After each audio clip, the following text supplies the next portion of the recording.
So welcome to Bhakti Sangha Japa conference call. Today we are very fortunate to have His Grace Krishna Dhana Prabhu to enlighten us on Srimad Bhagavatam. So Prabhuji, are you present on the call?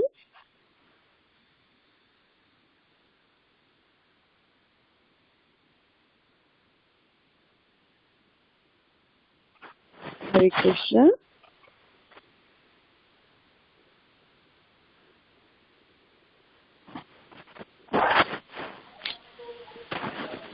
Hare Krishna. Yes, I am there. Hare Krishna Prabhuji, please accept my humble obeisances. All glories to Srila Prabhupada, all glories to Guru Maharaj. Thank you so much Prabhuji for giving a valuable association and time to all of us. Now I would like to hand over the call to you Prabhuji. Thank you so much. Hare Krishna. Hare Krishna, reading from Srimad Bhagavatam, Canto 4, Chapter 22, entitled Prithu Maharaj's Meeting with the Kumaras. Text number 35. The text goes like this. Tatrapi moksha evartha atyanti katayeshyate traivargyortho yato nityam krutanta bhaya samyutah. Translation and purport by His Divine Grace A.C. Bhaktivedanta Swami Srila Prabhupada. Translation. Out of the four principles, namely religion, economic development, sense gratification and liberation, liberation has to be taken very seriously. The other three are subject to destruction by the stringent law of nature, death. Purport. Moksha or liberation has to be taken very seriously, even at the sacrifice of the other three items. As advised by Sutta Goswami in the beginning of Srimad Bhagavatam, religious principles are not based on success in economic development. Because we are very attached to sense gratification, we go to God, to the temples or churches for some economic reasons. Then again, economic development does not mean sense gratification. Everything should be adjusted in such a way that we attain liberation. Therefore, in this verse, liberation or moksha is stressed. The other three items are material and therefore subject to destruction. Even if somehow we accumulate a great bank balance in this life and possess many material things, everything will be finished with death. In Bhagavad Gita, it is said that death is the Supreme Personality of Godhead, who ultimately takes away everything acquired by the materialistic person. Foolishly, we do not care for this. Foolishly, we are not afraid of death. Nor do we consider that death will take away everything acquired by the process of dharma, artha and kama. By dharma or pious activities, we may be elevated to the heavenly planets, but this does not mean freedom from the clutches of birth, death, old age, and disease. The purpose is that we can sacrifice our interest in Traivargya, religious principles, economic development, and sense gratification, but we cannot sacrifice the cause of liberation. Regarding liberation, it is stated in Bhagavad Gita 4.9, Tyaktva deham punar janmanaiti. Liberation means that after giving up this body, one does not have to accept another material body. To the impersonalists, liberation means merging into the existence of impersonal Brahman. But actually, this is not moksha, because one has to again fall down into this material world from that impersonal position. One should therefore seek the shelter of the Supreme Personality of Godhead and engage in His devotional service. That is real liberation. The conclusion is that we should not stress pious activities, economic development and sense gratification, but should concern ourselves with approaching Lord Vishnu in his spiritual planets, of which the topmost is Golok Vrindavan, where Lord Krishna lives. Therefore, this Krishna consciousness moment is the greatest gift for persons who are actually desiring liberation. Om Ajnanatimirandhasya Jnananjanashalakaya Chakshurunmilitam Yena Tasmai Sri Gurave Namaha. Namah Om Vishnupadaya Krishna Prishtaya Bhutale Srimate Bhaktivedanta Swamin iti namine. Namaste Saraswate Deve Gauravani Pracharine निर्विशेष शून्यवादी पाश्चात्यदेशतारिणे वाञ्छा कल्पतरुभ्यश्च कृपा सिन्धुभ्य एव च पतितानां पावनेभ्यो वैष्णवेभ्यो नमो नमः। जय श्री कृष्ण चैतन्य प्रभु नित्यानंद श्री अद्वैत गदाधर श्रीवासदि गौर भक्त वृंद। हरे कृष्ण कृष्ण कृष्ण हरे हरे, हरे Ram Ram Ram Hare Hare.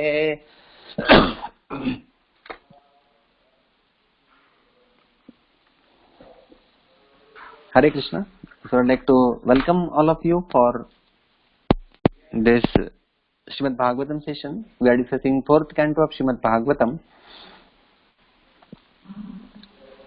The prominent section of fourth canto of Srimad Bhagavatam is activities of Maharaj Pruthu, and as Srila Prabhupada states here, 4.9, जन्म कर्म च मे दिव्यम एवं यो वेत्ति तत्वतः त्यक्त्वा देहं पुनर्जन्म नैति मामेति सोऽर्जुन. My birth and my activities, janma karma cha me divyam, they are all transcendental. Evam yo vetti tatvatah, and when one tries to understand them, tatvatah, tyaktva deham punarjanma na eti mam eti sorjuna. He will not take birth again in the material world, but he will come to my abode. Of this there is no doubt.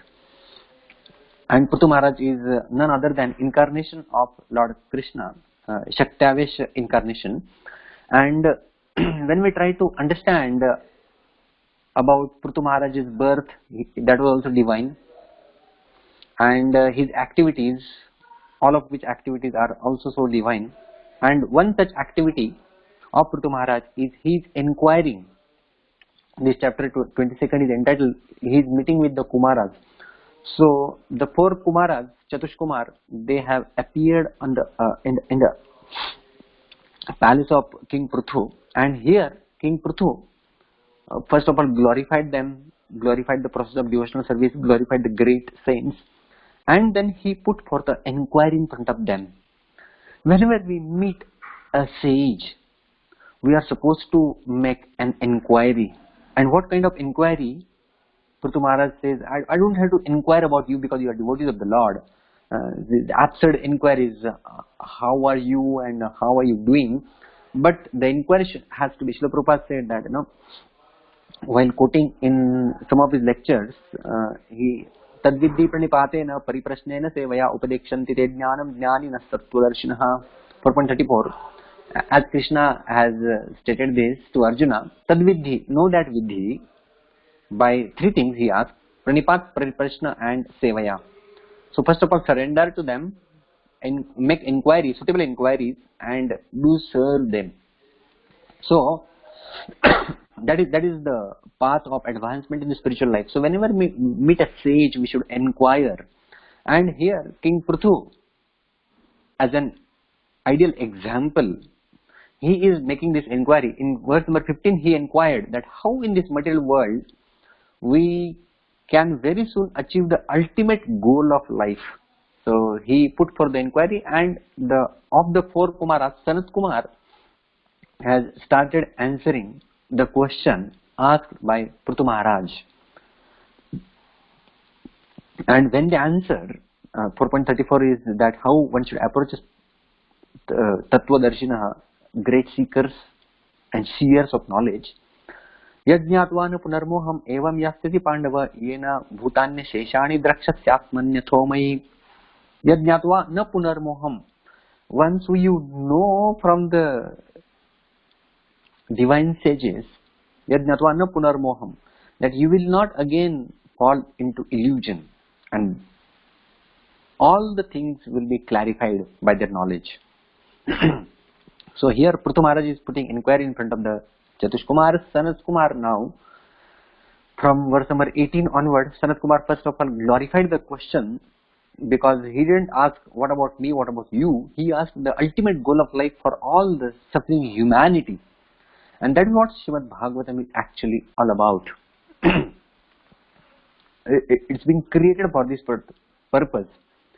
Shukadeva Goswami, at the outset start of the Srimad Bhagavatam, he says that श्रोतव्यादीनि Rajendra नूनां सन्ति सहस्रशः अपश्यताम् आत्मतत्त्वं गृहेषु गृहमेधिनाम्. Shrotavyadini Rajendra, for people to hear, Nunam, for people, Santi, Sahasrashah, there are thousands and thousands of topics for discussion. Who is going to be the minister in this country? Who is going to be the chief minister? Who is going to be the vice chief minister? Who is going to be deputy? And what's happening in the news? Which film is released? And a number of topics for discussion with people in general. Nunam, Santi, Sahasrashah. But what's the fate? Apashyatam atmatattvam gruheshu gruhamedinam. Apashyatam atmatattvam. They will see everything else, what is happening in the world up to date. But apashyatam atmatattvam. They will not be able to see themselves. And that is what the real inquiry is, the ultimate goal of life. And King Pruthu, who has appeared on the planets to show to the world that he is a very interesting incarnation, Shaktavash Avatar.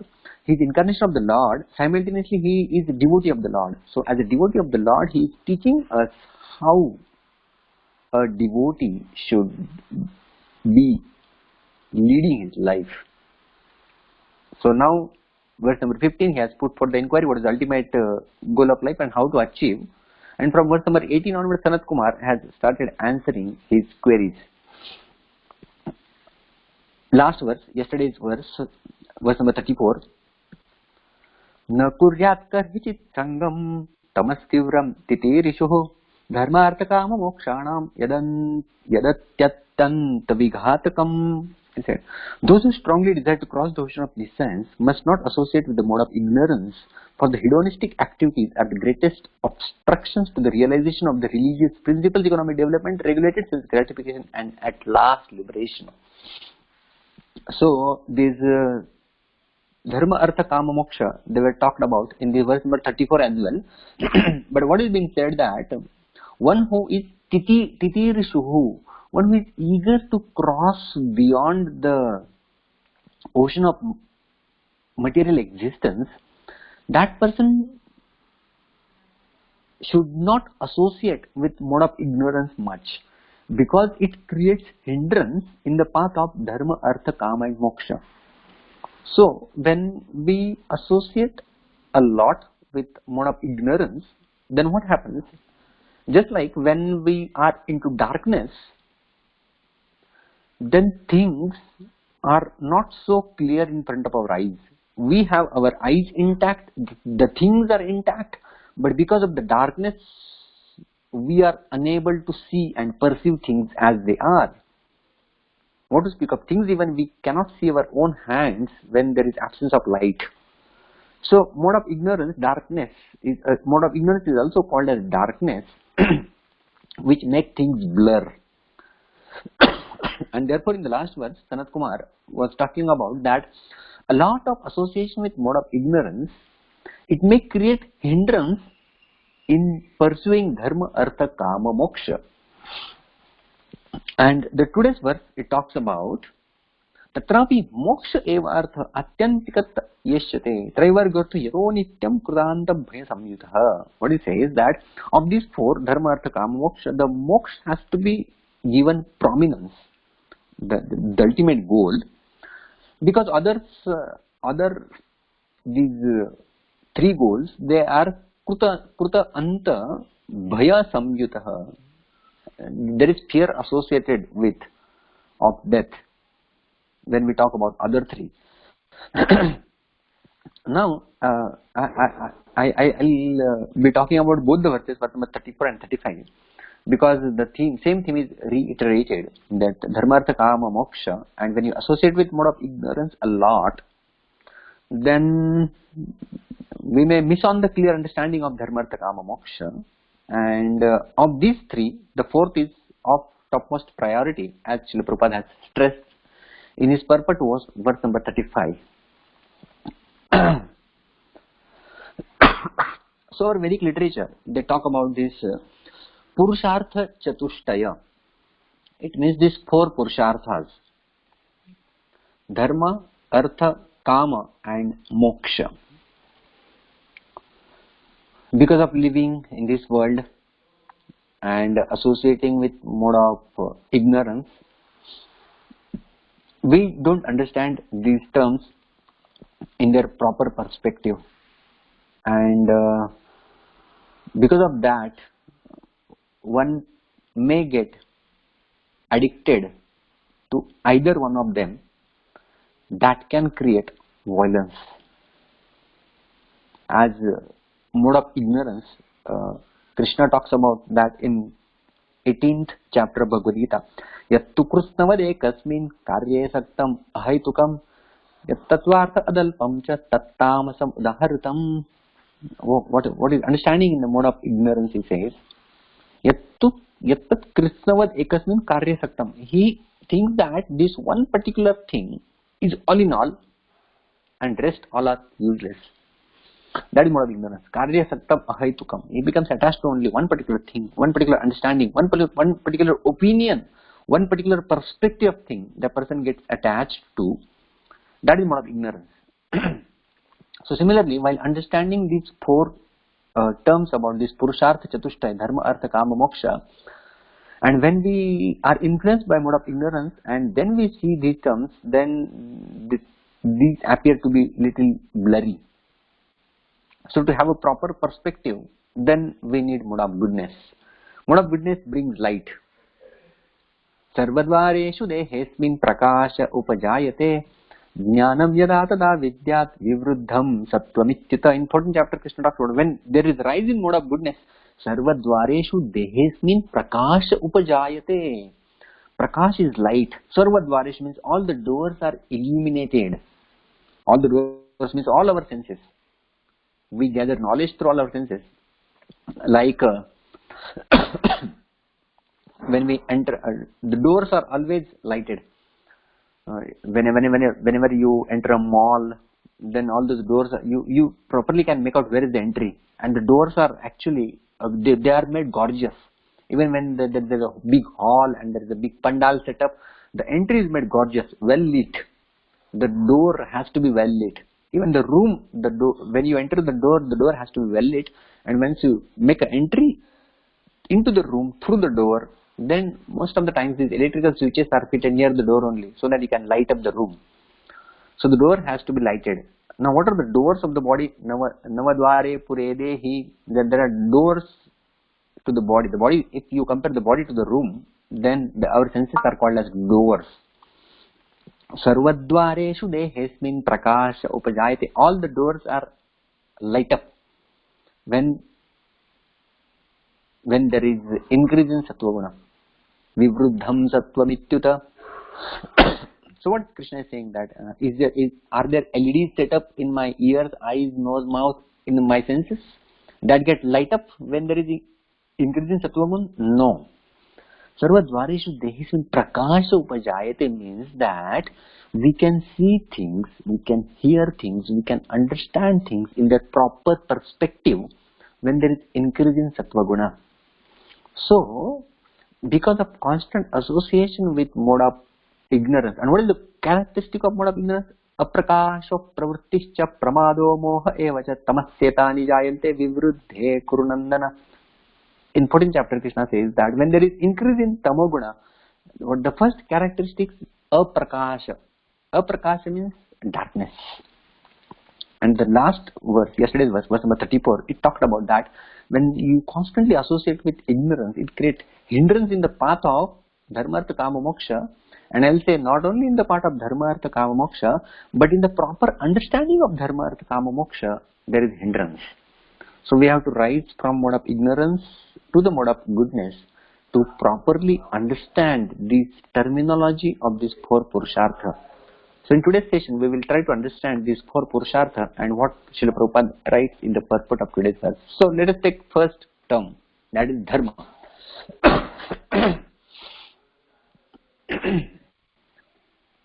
Dharma is the actually untranslatable word in Sanskrit language. If we translate it into English, the word religion, we can say, is only 20 to 25% closer to the actual meaning of the word dharma. Vedic scriptures define dharma as dharma dharana ityahu. Dharana. Dharma is called as dharana. Dharayate iti dharma. The living entity sustains. What sustains the living entity, that is called as dharma. And Hitopadesh also talks about dharma as the distinguishing characteristic between human beings and animals. Ahara nidra bhayamaitunam cha samanayametat pashubirniranam dharmo hitesham adhiko vishesho dharme nahinah pashubhi samanah. It says there are four things common between human beings and animals. Ahar, nidra, bhay, maithun. Eating, sleeping, mating, defending. They are common to human beings and animals. Samanam etat pashubhir naranam. Pashu means animals, birds. And nara means human beings. There are four things are common. Dharmo hitesham adhiko vishesho. What is the prerogative of a human being? That dharma is more added, vishesha. Dharme nahinaha pashubhe samanaha. When you take out dharma, from a living entity, from a human being, then that human being is equal to animal. So that is dharma basically, that everyone has to follow. And this dharma is not some abstract concept. In Vedic literature, if you see, dharma has been talked about elaborately to such an extent that it is all pervading in our day-to-day lives as well. Therefore, when dharma is also translated as duty, it is kartavya dharma. Then we have patni dharma, we have pati dharma, we have dharma of a child. We have dharma of an ashram. Now we have different ashrams, brahmacharya ashram, grihastha ashram, vanaprastha ashram, sannyas ashram, and all these ashrams have their own dharma. Now this word ashram is also very important. One Bhargava who studies Vedas, he defines these three terms: shrama, parishrama, and ashrama. What is the difference? Shrama is work done for one's own self, for one's own satisfaction. That is called as shrama. Basically, shram can be translated as work. Work done for one's own self, one's own satisfaction is shrama. What is parishrama? Work done following others' order, that is called as parishrama. And what is ashrama? Work is done with pleasure, but for the sake of others, that is called as ashrama. So therefore, it makes all the ashrams sacred. Whether it is grihastha ashram, where the work is done with pleasure, happily, for the sake of others, not for the sake of oneself, for the sake of others, my wife, my children, my society, and entire humanity, Vishwam Purna Sukhayate, for the happiness of all living entities. Brahmacharya ashram, that is also for the sake of others. Brahmachari Gurukule Vasandanto Gurur Hitam, for Guru Hitam, others' hit, Guru's hit is sought. Vanaprastha ashram and sannyas ashram also. All these ashrams actually, they are sacred ashrams. Any ashram, one can perfect one's life. But when dharma is the base, that is called as ashram dharma. And Srila Prabhupada defines dharma as the inseparable characteristic of a living entity. What cannot be separated, that is dharma. And he gives the example of the dharma of water is fluidity. To be always in the state of fluid, that is dharma. Dharma of sugar is to be sweet. And when we talk about the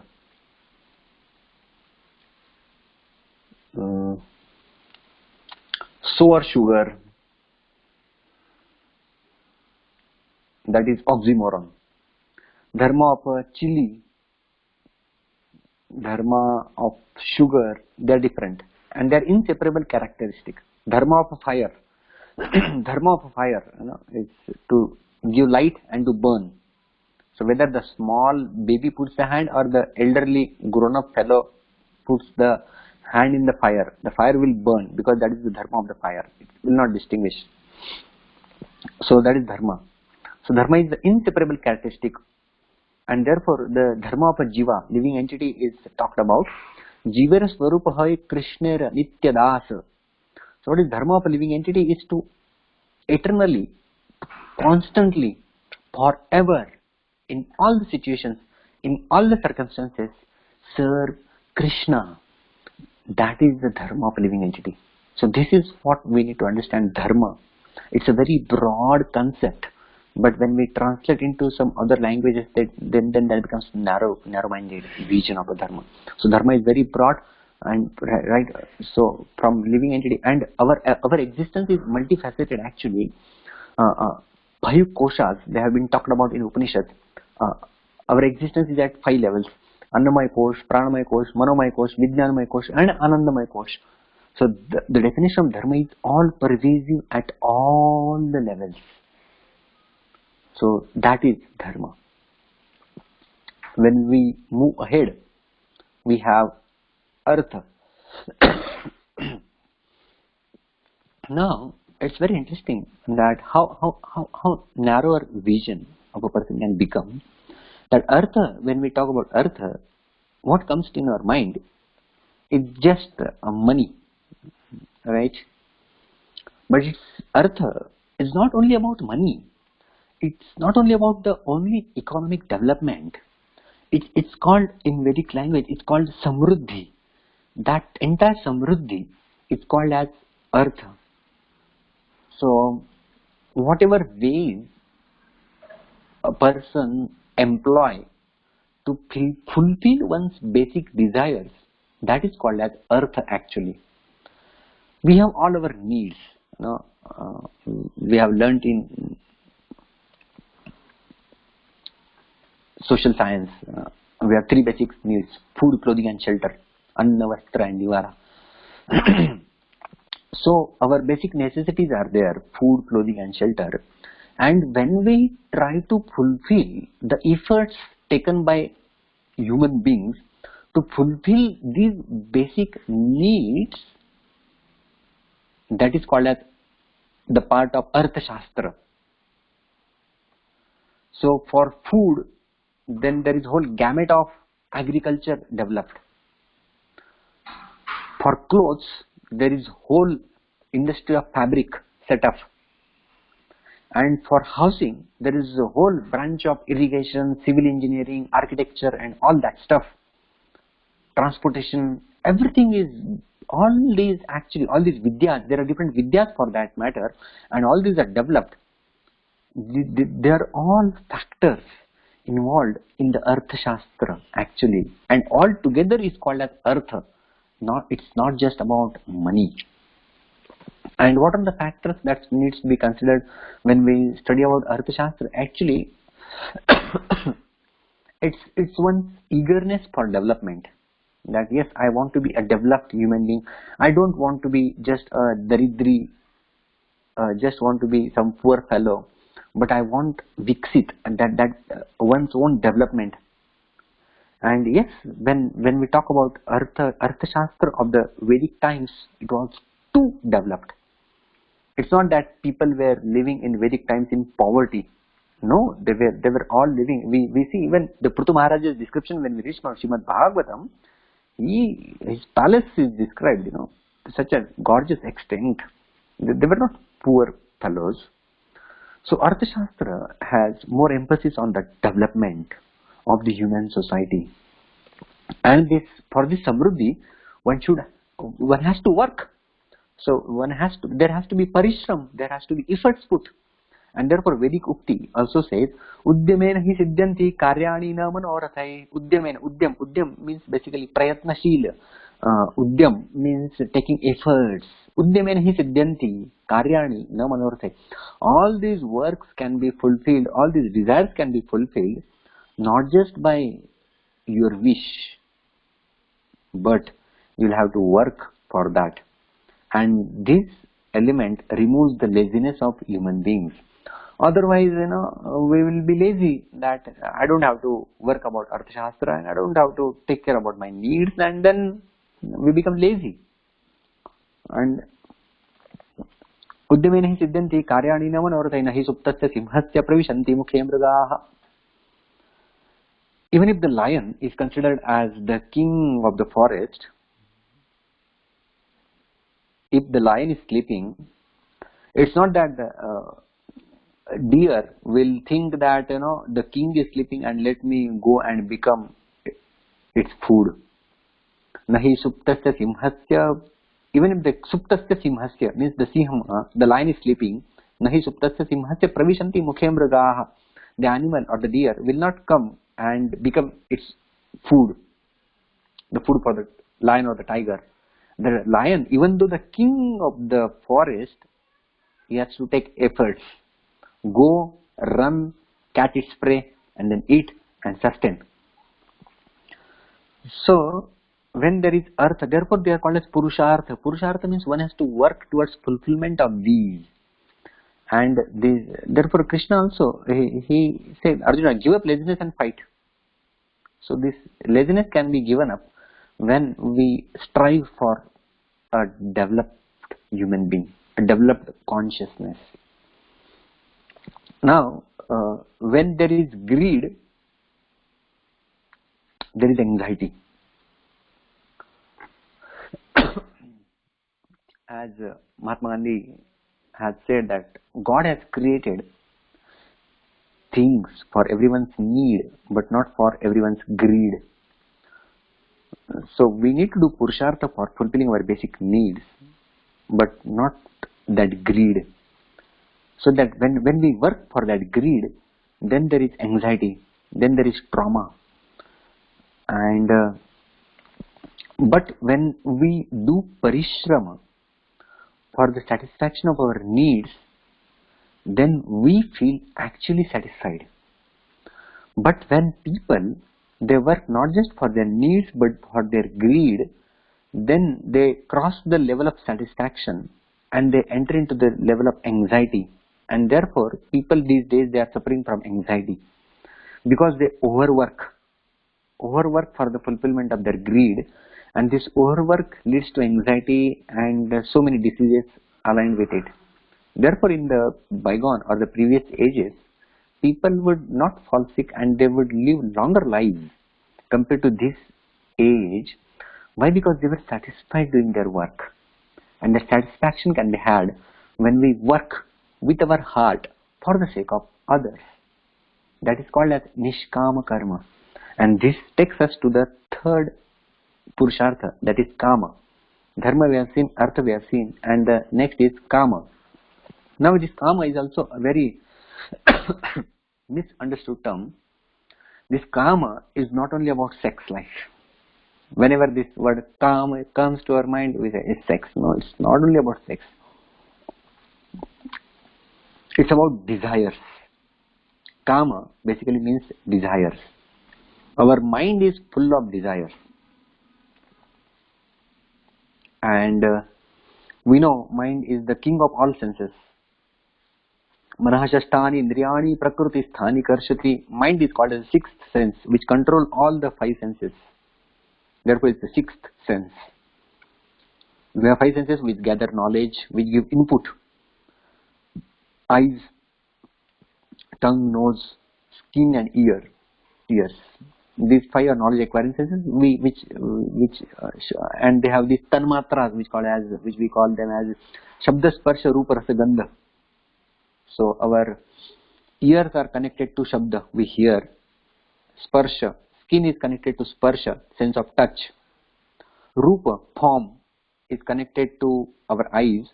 Shabda, sparsha, rupa. Rasa, rasa is connected to our tongue. And gandha, sense of smell, is connected to nose. So shabda, sparsha, rupa, rasa, gandha, all these five tanmatras are gathered by these five senses and fed to the mind. Mind has some desires, a storehouse of desires based on previous life experiences, its upbringing and unfulfilled desires and the previous experiences. So all this constitute a mind whose function is thinking, feeling and willing. Now, it's very interesting that this kama is counted amongst one of the four purusharthas, dharma, artha, kama. Kama is one of the purusharthas that one should sought after, one should try to fulfill the desires. But interestingly, this kama is also talked in one of the 6 anarthas. So there are 6 anarthas. Kama is the first one. Kama, krodh, lobh, mada, moha, matsar.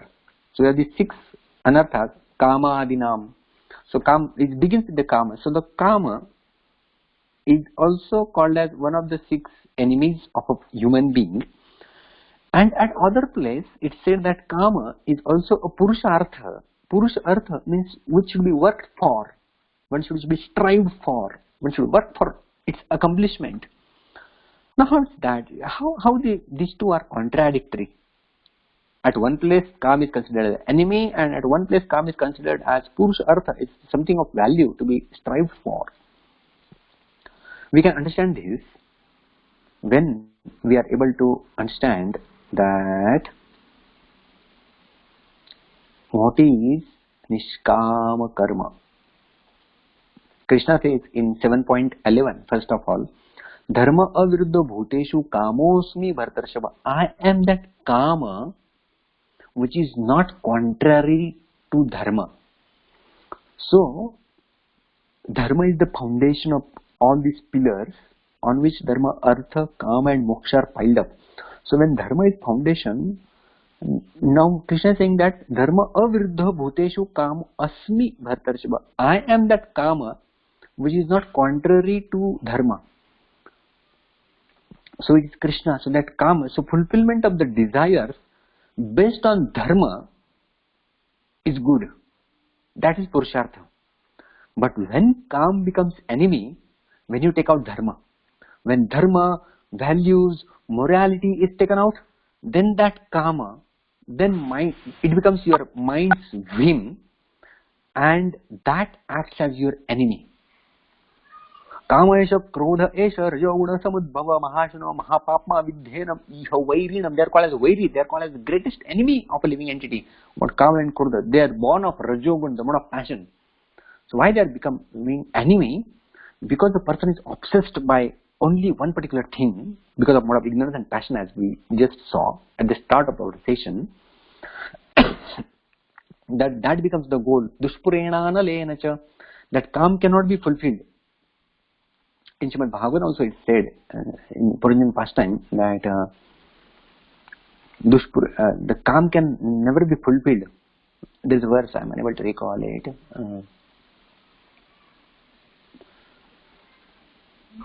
न जातु काम कामानाम उपभोगेन शाम्यति हविषा कृष्ण वर्त्नेय भूय एवा अभिवर्धते. Very nice verse from Bhagavatam. It's talked about न जातु काम कामानाम. Kam can never be fulfilled. Upabhogena shamyati. The more you try to enjoy, the kama will not be fulfilled. And it gives the example, analogy is given. Havisha Krishna Vartneya Bhuya Eva Vivartate. If there is fire sacrifice, and you put an indhan, you put the firewood, the fire will not perish. Rather, the fire will increase and gain its momentum. The more indhan, the more wood you put into the fire, the more fire grows. Similarly, with the kama, the more desires you try to fulfill, the more they grow. And therefore, it is never asked to fulfill those desires. But all those desires which are based on dharma and which are best for fulfilling our needs and not our greed, that needs to be fulfilled, and that is kama. And therefore, Gita, interestingly, it talks about that we should not be attached to the fruits of your action, but you should do your work peacefully. That is called as nishkama karma. Work without attached to the fruits of your work. And this interesting verse, 2.47. Karmannevadhikaraste ma phaleshu kadachana ma karma phala heturbhu mate sangostva karmani. Karmanni eva adhikaraste. You have right to perform your duty. Karma. Karmannevadhikaraste ma phaleshu kadachana. But you don't have any right towards the fruit of your work. That is nishkama karma. You are not attached to the fruit of your work, but you are attached to the work itself, or neither attached to the work itself nor attached to the fruit, but just do it for the sake of doing it. Yudhyasva. Tato yuddhaya yujjasva. Sukha dukkhe same krutva lava labho jaya jayo tato yuddhaya yujjasva naivam papam avapsasi. In 2.38, Krishna says that sukha dukkhe same krutva. Now how can one be equipoised in sukha and dukkha? How can these two are not equal? Obviously, when there is sukha, then we become happy. When there is dukkha, we become miserable. It's going to happen. But what is the equally disposed towards sukha and dukkha, happiness and distress, means that considering that they will come and they will go in our life, they are not permanent. That is their nature, and therefore not being attached to them. Sukha dukkhe same krutva labha labho jaya tato yuddhaya. Fight for the sake of fighting. So similarly, work for the sake of working. That is nishkama karma, which Gita emphasizes in 2.47 to 2.38, what we just discussed. Working without desires, which means working, not getting attached to the fruits of our work. That is nishkama karma. And now we come to the last, or the fourth word in the Purushartha: dharma, artha, kama. The last one is moksha. Moksha has been defined in Srimad Bhagavatam at the very outset, in the beginning itself. Mukti hitva anyato rupam swarupena vyavastitah. Mukti is nothing but trying to instill ourselves in our original position. That is mukti. So when you take a fish out of water, and you may give anything to the fish will not be happy. So what is mukti for the fish? It's to put the fish again back into the water. That is mukti. When the bird is encaged, what is mukti? Trying to let it free and use its wing and exercise its freedom. That is mukti. So similarly, for a living entity, what is moksha? Trying to reinstate again into our original position of servant of Krishna. That is moksha. That is mukti. So for all these dharma, artha and kama and moksha, we need to have the right vision. We need to develop the right attitude towards this, all these four terms, which we call Purushartha Chatushtaya. Now when you see this, dharma, artha, kama and moksha, the bottommost in this, they can be compared to a sandwich. You must have enjoyed sandwiches in your life. Sandwich. What is sandwich? Sandwich is basically a top two layers. One layer at the top, another layer at the bottom, and in between there is the stuff. So I call this Purushartha Chatushtaya sandwich. The top layer is moksha and the bottom layer is dharma. So dharma and artha, kam in between, it becomes a sandwich. Now, what is happening in today's society, that people in this sandwich, they just want the inner stuff and they don't want the top and bottom layers. So people don't want dharma and people don't want moksha. They just want to enjoy. And that is artha and kama. They just want money and sex. Artha and kama. They just want development and fulfillment of their desires. But there is a problem with this. What is the problem? Krishna talks about that. Then you become asura. In 16th chapter, Daivasura Sampad Vibhagi Yoga, Krishna elaborately talks about this. Anyayena artha sanchayan. That when you just try to fulfill your desires, then you succumb to any damn means for getting money. Artha sanchayan. There also artha comes. And there also ashavasha shadarbadha kama krodha prana ihante kama bhogatam anyayena. So kama and artha comes there also in 16th chapter 12th verse. So this artha and kama, when it is isolated from dharma and moksha, then that becomes our enemy.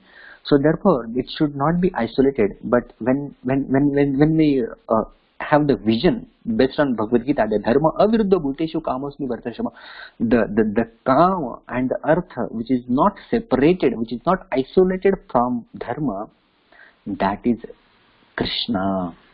So we need to develop this vision that we need not give up this, but we need to add this dharma and moksha in our life, and then these two, artha and kam, gains the meaning actually. So without this fourth element, moksha, all these three are useless.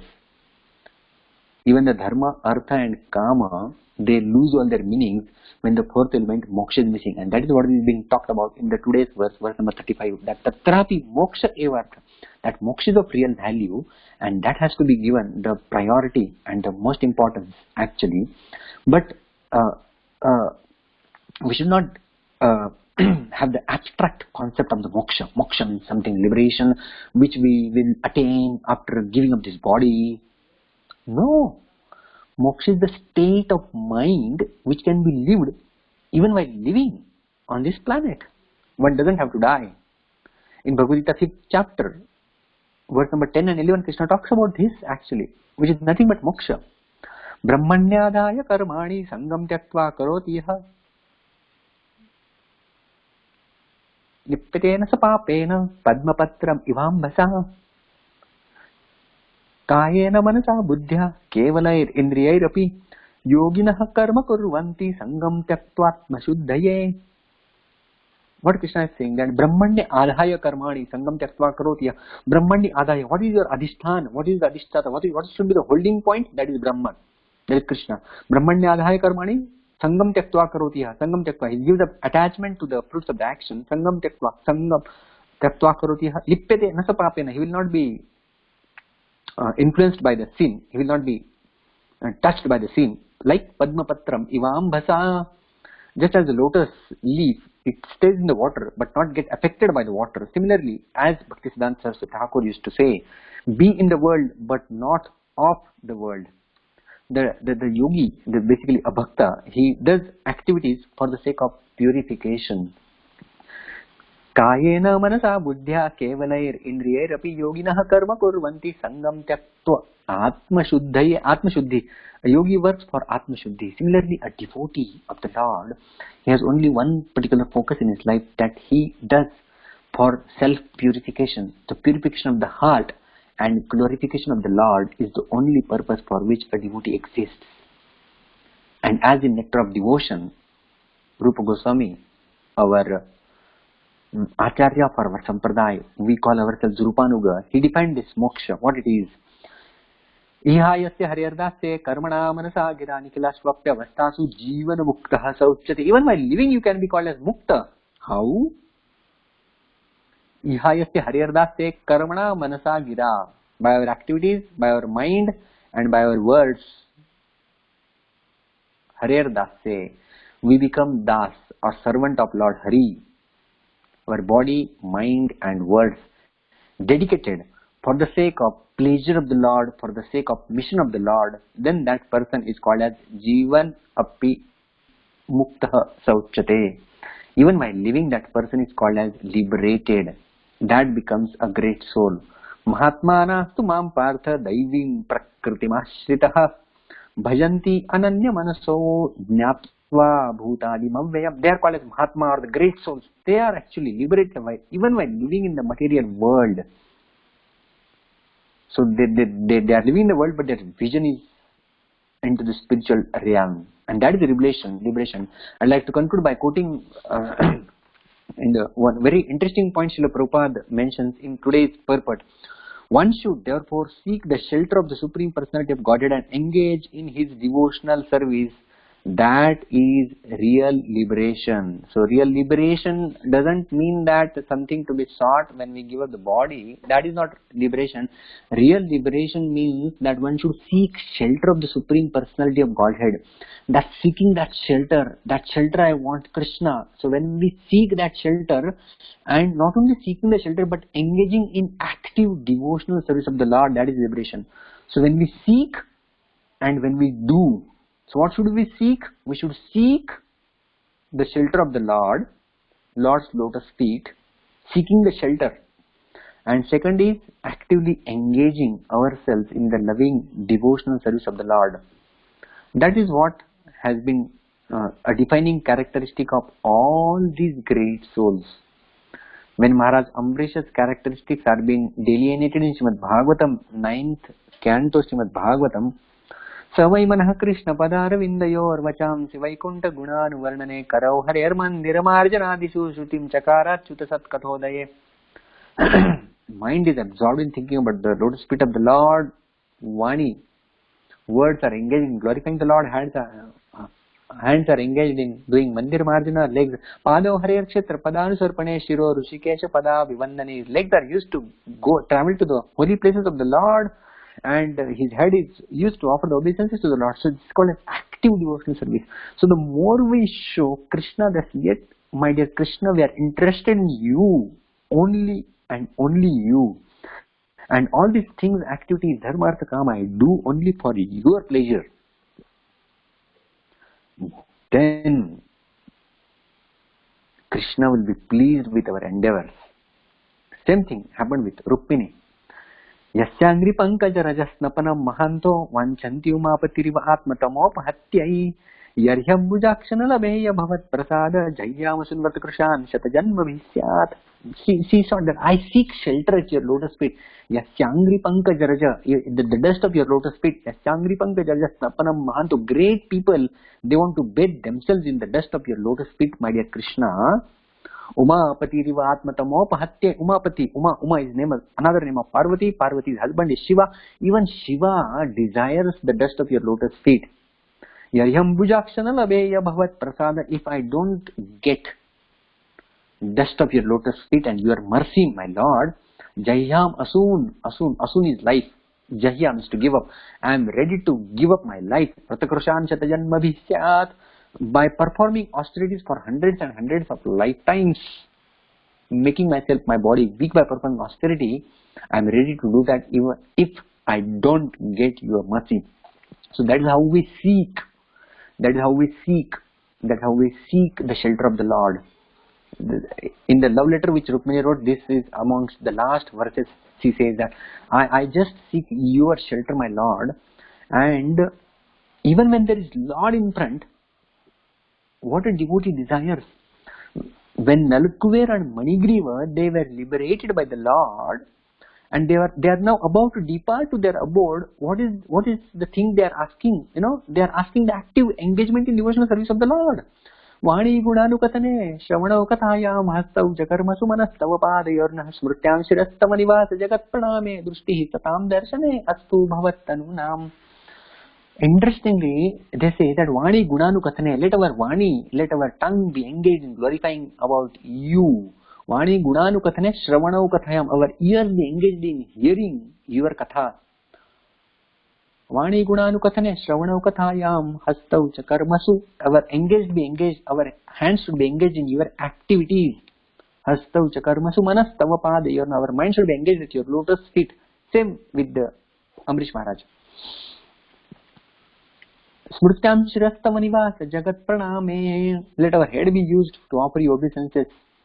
Drushti satam darshane astu bhavattanunam. Let our eyes be used to see your devotees, my dear Lord. So, seeking shelter and always engaged in active devotional service, according to Srila Prabhupada, that is liberation. So, our intent that I want to just seek the shelter of Krishna and content of our activities, filling it with full of devotional activities, make us liberated. And that is to be given the topmost priority as per this verse. So when liberation is our priority, when we want to always be engaged in the service of the Lord, then all these three things actually, dharma, artha and kama, they can become our enemies when they are isolated from moksha. But when we have moksha as our goal, then these three things help us march swiftly towards Krishna. Therefore, moksha in this verse is talked about highly, as this should be prioritized.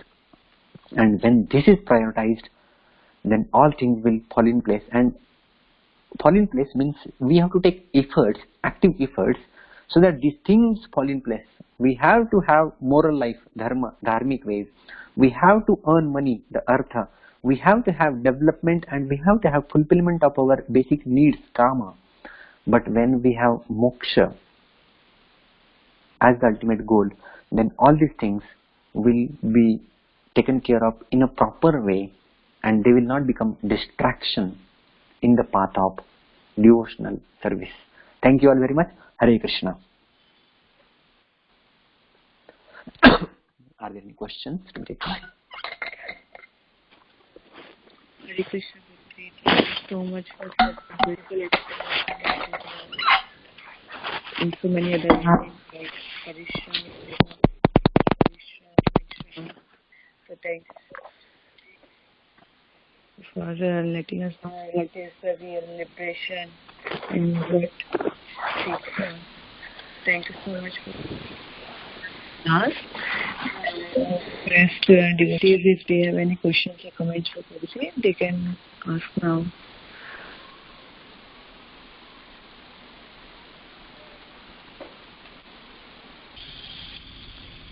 Hare Krishna, Prabhuji. Hare Krishna. Yeah, very, very beautiful class, Prabhuji, as always. And thank you so much. It's very nice to hear from you after a long time. And it's very nicely you summarized the chapter, Prabhuji, and very nicely you explained about Dharma, Artha, Kama, Moksha. So thank you very much, Prabhuji. Thank you.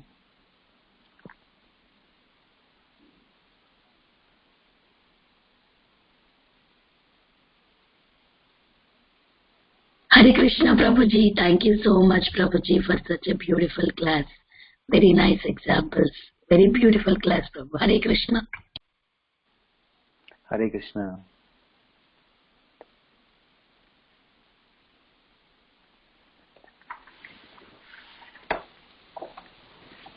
Hare Krishna. Prabhuji. No one has any. Hare Krishna. Thank you, Prabhuji. Very nice class. Hare Krishna. Hare Krishna.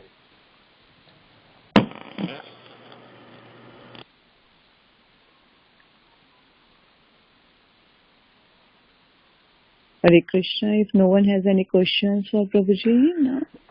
Okay, We can thank end. you. Yes, we can end now. Hare Krishna, Okay. Prabhuji. Dhanavad Pranam. Sorry. I have a quick question, Prabhuji. So, when you're talking about Dharma, Artha, Kama, Moksha, for example, like if I desire something, like if I have a Kama to buy, just an example I'm saying. So if I need to buy something like a new laptop, and then I have to use that for my work purpose, then how can I relate that to Moksha, Prabhuji? Could you please guide me? Yeah, very good question. That when I purchase a laptop, I have a desire, Kama. Then I have to work hard, get money, Artha. But how do I get that money? If through legal means, then that is Dharma. And for what purpose I use it, that is Moksha. So if it is, a laptop can be used for many purposes. If you just watch a movie out of laptop, then that is a sense gratificatory use. But you can use your laptop to download a lecture and hear it. Then that is for the purpose of moksha. So using a laptop for devotional activities and even non-devotional activities, even for your company work, office work, then typing a letter and sending a mail. So that's a devotional. See, we have three things. One is anti-devotional, non-devotional, and devotional. So anti-devotional is black thing, which we are not supposed to do. So when we don't do this anti-devotional thing, watching a movie, watching some illegal site, then that is a dharma. That is anti-devotional. There are things which are called as non-devotional. Non-devotional means they are not directly taking you to devotional service, but you are supposed to do, like typing a letter, sending it a mail, some official work, and making some notes. So that is non-devotional. And there is a devotional, actual devotional purpose, maybe hearing a class, taking out notes of the class. So that is devotion. So when you use it for the devotional and non-devotional purposes, then that is actually being utilized for moksha. And therefore Rupa Goswami says this, प्रापंचिकतया बुद्ध्या हरिसंबंधी वस्तुनः मुमुक्षुभिः परित्यागो वैराग्यम फल्गु कथ्यते. There is falgu vairagya. Falgu vairagya means it is unnecessary detachment, that I will not use anything of this world because it is material and mundane. That is neophyte mentality.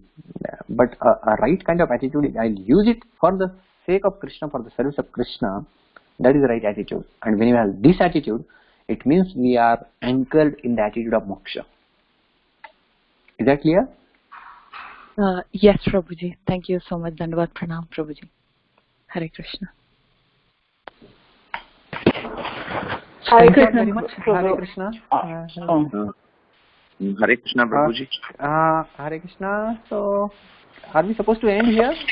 No, Prabhuji, I think two devotees are asking questions, so you can go one by one. Yes. Yeah, Prabhu, I just wanted to follow up on your answer just now. Can you hear me? Yeah, I'm hearing. Okay, yeah. So, referring to your description of non-devotional activities, like when you're using your laptop for work purposes, my understanding is that, if you're working to support your spiritual life, even if your activity is not, let's say, inherently devotional or directly devotional, it can be called as devotional because it's supporting devotional activities. So if you're using your laptop for work to support your spiritual life, to maintain body, right? To maintain the body so that you can perform devotional service with your body, then that use of the laptop becomes devotional. Is that correct? Yeah, what you are saying is very true.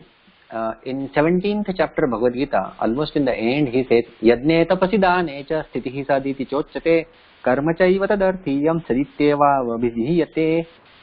What he says, that Yadnya, Tapa and Dana, the activities themselves are called as Sat. But whatever karma you do for them, that is also Sat. So it means Yadnya, sacrifice is, if it is Yadnya, or the sacrifice, fire sacrifice is the Sat. Then collecting the wood also becomes the part of the fire sacrifice, so that is also Sat. So similarly, when we are performing devotional service, and whatever supports that devotional service is also called as devotional service, but my intention while making the terminology of non-devotional is because, see, we have black and we have white, and in between there are so many grey shades. So the black is what is anti-devotional, and white is if it is devotional. So we cannot call all that grey to be devotional.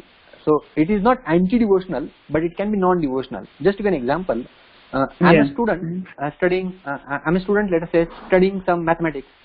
So when I'm studying mathematics, it's not a pure devotional activity per se direct. It is not hearing about Krishna. It is not talking about Krishna. It is not smaran about Krishna. But okay, in future it may happen that I'll work as a mathematician, earn some money and use it for the sake of Krishna. So this makes my activity, but at present the activity is non-devotional. So that activity cannot be called as devotional service. Once that is used for the sake of Krishna, then that becomes devotional. Like I have money, I have 10 rupees in my pocket. So the 10 rupees, whether it's matter or spirit, or whether it is Lakshmi Devi or Maya Devi, that will be determined on the usage. So till the point I don't use that, I cannot define what it is. Okay, I have the good intentions, but just intentions don't define it. How you use it actually, that will define it. You said intentions don't. Did you say intentions don't define it? Pardon? No, I didn't hear what you said. What did you say about intentions just now? So the intentions will not be able to actually define. The usage is going to define. Obviously, intentions do matter. Intentions do matter. But as I give the example of a student, so everything cannot be black and white. When we just think in terms of black and white, then where do you give place to so many grey shades? Yeah. So they can be non-devotional, but they are not anti-devotional. they are pro-devotional activities. I do work and I get a money and I use it for Krishna's consciousness and I try to maintain my consciousness while working. Yes, but that cannot be called as a devotional service. That is pro-devotion. That is supporting my devotion. Therefore, one of the characteristics, the 6 symptoms of Sharanagati, one is Anukulyasya Sankalpaha Pratikulyasya Varjanam. What is Anukul? What is favorable? We accept that. So when we accept the favorable, but the favorable itself is not a devotional service. We accept that is favorable. That is the symptom of Sharanagati. So we accept it is as a favorable. So my solving a numerical mathematics paper may not be constituting directly toward devotional service. So that can be non-devotional, but that is not anti-devotional. Well, yeah, Prabhu, my understanding is that, intention is everything. The mood, the consciousness. When I say intention, when I use the word intention, I'm thinking about the consciousness with which we do an activity. So if with my consciousness or my intention, I am doing some activity that is not by itself devotional service, then that activity can be called devotional service because of the consciousness with which I'm engaged in it. That activity is I don't know. That is called as a supportive activity for devotional service. Because that is not, see, what is devotional service? Pure activities of Krishna consciousness, like chanting, hearing Krishna Katha, giving a talk, directly doing GT worship, living in Dham. So when you are doing that is active devotional service. But there is the thing called as a subsidiary, a level below, that is like in 12.8, 9, 10, 11 Bhagavad Gita. What is the first thing Krishna said? Engage your mind and intelligence in me. Now if you cannot do that, you will develop a desire to me when you practice, do abhyasa. Even if you are not able to do that, work for me. Madarthamapi karvani kurvan siddhi mavasukti. Athitadappi shaktosi kartum madhyogam sarva karma pratyagam tathakurya. Krishna is saying that there is a hierarchy. First you engage your mind and intelligence in me. If you cannot do that, then do abhyas, sadhana, and then you will develop a desire to me. Third thing he says, even if you cannot do that, then work for me. And last he says, then give up a attachment to your foods and selfless sacrifice. So all these levels Krishna does encourage, and whatever is being done, that is devotional service, we can say, from the Krishna's gamut. But ultimately there is a hierarchy. So the topmost in the hierarchy of devotional service is hearing, reading, chanting, smaran, all the Navavida Bhakti, Shravanam, Kirtam, Vishnu, Smaranam, Padasevanam, Archanam, Vandram, Dasyam, Saksham, Atmani, Vedam, that is Bhakti, that is devotional service. But anything that supports, that is in the lower realm of the hierarchy, that cannot be called as a pure devotional service, but that is supporting your devotional service. And when we have the good intention, that can be called as a part of a devotional service, but not the heart of devotional service. Getting the part of the devotional service and the heart of a devotional service. So the heart of devotional service is all this Navavida Bhakti, and what you are doing, the materialistic activity which we are in a good intention and good consciousness you are doing, that becomes the part of your devotional service, not the heart of your devotional service. So actually, thank you very so much, Prabhuji. This totally makes sense. So help me in understanding my realization on this. So even though like if I buy the Mac laptop and I'll be using that for the work purpose, not for completely the devotional purpose, but whatever, like I'm working for my work related, which is like my dharma, if I'm going to use whatever I'm going to get out of it, like the salary, if I'm going to use that for my devotional purpose, and and for the family survival, is that includes with the dharma that is like that definitely leads to moksha. Moksha. True. That definitely leads to moksha. Yeah. Okay. Yeah. Thank you very so much. And therefore, Krishna says 8.7. Tasmat sarveshu kaleshu mam anusmara yudhyacha. At all the times, remember me and fight for me. So Arjuna was fighting, and fighting needed archery skills. It's not that he was shooting an arrow and chanting Hare Krishna. No, he was getting angry and chanting other mantras other than Hare Krishna, because you need another mantras to be chanted. But that became a devotional service for Arjuna. But on the contrary, Duryodhana was also fighting, invoking the same mantras, but he was getting bound because he was adharmic. So when you are dharmic, every activity leads you towards devotional service. That's all. Yeah. Koti Dhanavad Pranam Prabhuji. Thank you. Hare Krishna. Yeah, Hare Krishna. But Prabhu, that would mean that even Srila Prabhupada or Arjuna, that would mean that they too weren't always engaged in direct devotional service. It would mean that sometimes even their activities were just in support of a lower in the hierarchical, structure of devotional service. And because Krishna was directly present with Pandavas, everything they would do, because Krishna is directly there. Yeah, but when we chant the holy name, Krishna is also directly there. Yeah, but it is not that although while working, if you are doing an 8 hours job, you are always chanting Hare Krishna.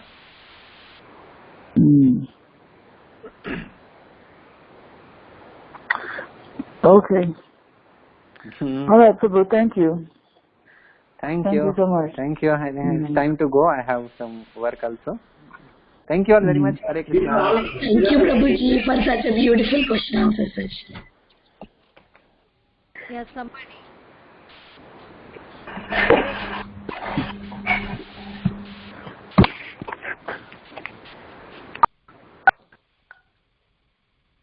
Hare Krishna.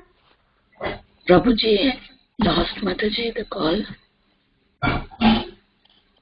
Yeah. Yes, Mataji. Oh, Prabhuji already ended. Okay.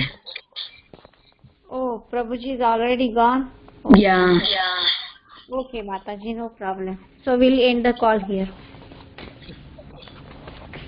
Vikramadhavi Mataji, you are there, right? Okay. Yes, Mataji. Yes, I am here. Yes, Mataji, we can end the call here by offering obeisances to the devotees. Vancham kaltarvishya kripa sindhu yukja patita nam bhavnebhyo vaishnavebhyo namo namah.